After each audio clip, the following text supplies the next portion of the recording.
But to look your enemy in the eye, knowing you'll remember his face for the rest of your life, now that takes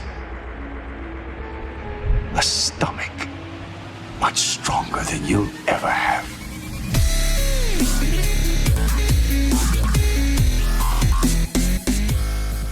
Welcome back to Girl Survives, ladies and gentlemen. Today we are going to be starting off our Borg Let's Play.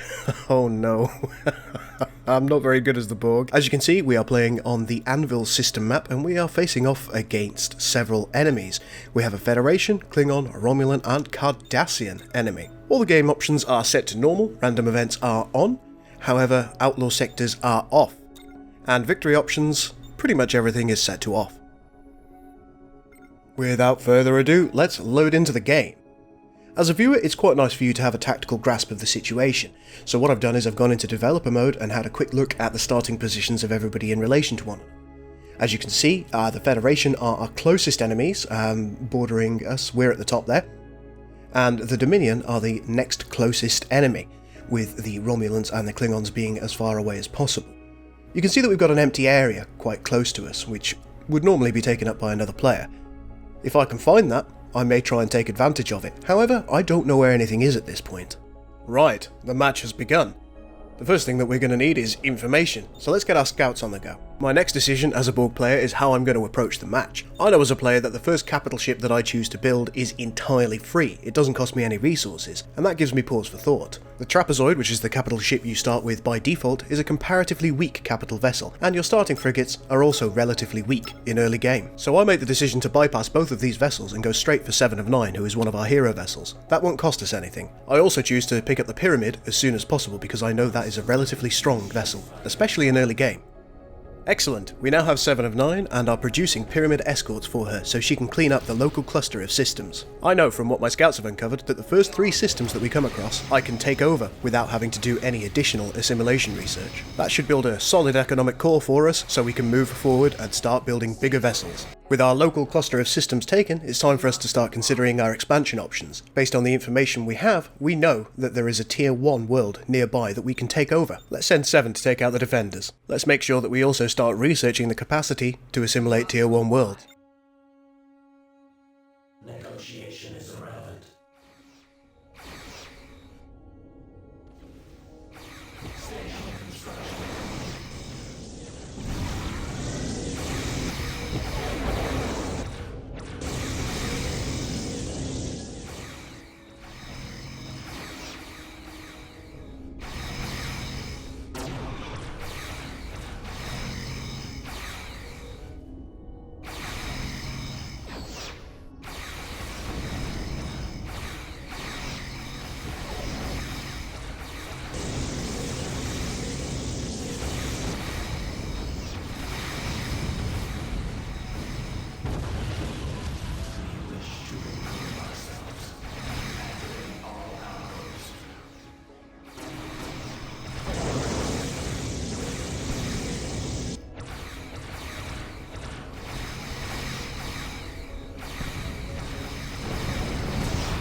While we expand the collective, it's also a good idea for us to make sure that we can do the best we can with the economy that we have. The Borg economy, compared to some other races, isn't fantastic, and it's important that I take advantage of the research that I have access to maximise the potential. It looks like our new world has come under attack by some pirates. That's a bit unfortunate, as 7 of 9 and our starter fleet are a little ways away. Let's turn them around and make sure that we beat those pirates back into the Stone Age. They will make a fine addition to my collective. Oh, you see what I did there? After dealing with those marauding pirates, I send 7 in our fleet to clean up some local asteroid clusters so I can exploit the resources there. At this point, it's important that I consider what I'm going to do next in order to build my fleet. I think I know what I want to do. My next goal is going to be to get the Borg Queen. She's a fantastic vessel for fleet cohesion and very, very damaging. She's going to be a huge, huge asset to the fleet. With both the Queen and 7 of 9 as capital vessels, coupled with some tertiary vessels, my fleet should be able to deal with most early game threats. And remember, ladies and gentlemen, we haven't yet taken advantage of the first free capital vessel that we can build. It's my hope that I can delay this long enough, so my first capital vessel that I actually build is going to be a Borg cube, specifically the assimilation cube. Under normal circumstances, they're relatively expensive, but if I can get a free one, that's going to be a real advantage for me.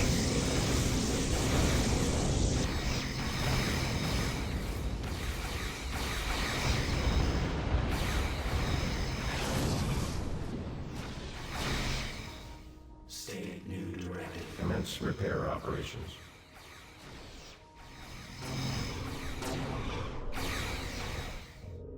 We've done it! The Borg Queen is now on the field of play, which is excellent news for us. It's a good idea for us to take a look at the abilities of any new ships that we have, and consider how that we want to use it. The Borg Queen has some excellent support abilities that make all of the ships in the fleet around her a little bit more effective. I think that's what we're going to use for this one. Let's join her up with a fleet. We wish to improve ourselves. At the end of each play session during this short series, I'm going to be showing you how the map looks once we finish this episode. So in line with that, here is a view of how the map looked at the end of this roughly 35-minute play session. We can see that both the Federation and the Klingons are doing very well, however the Romulans and the Dominion appear to be struggling a little bit. We'll see how that looks after the next play session. This is a bit of a different format for me, and it's one that I haven't tried before, but I wanted to compress episodes down a little bit in order to ensure that we could get the best out of them. And also, you've all seen early game before, you don't want to have to watch it every time. When we get into the battles, we'll be looking at more of those and we'll be trying to enjoy them a little bit more. However, early game expansion, well, it's not the most exciting thing in the world, is it? Let me know if you prefer this style of delivery, that's a little bit more annotated and a little bit more structured, or whether you actually prefer a full playthrough. If you've enjoyed what you've seen today, please do make sure that you smash that like button. If you're not already a subscriber and you think you might like to be, hit the subscribe button and the little bell so you know when I'm getting a video out. For now, ladies and gentlemen, this is the Gul, out.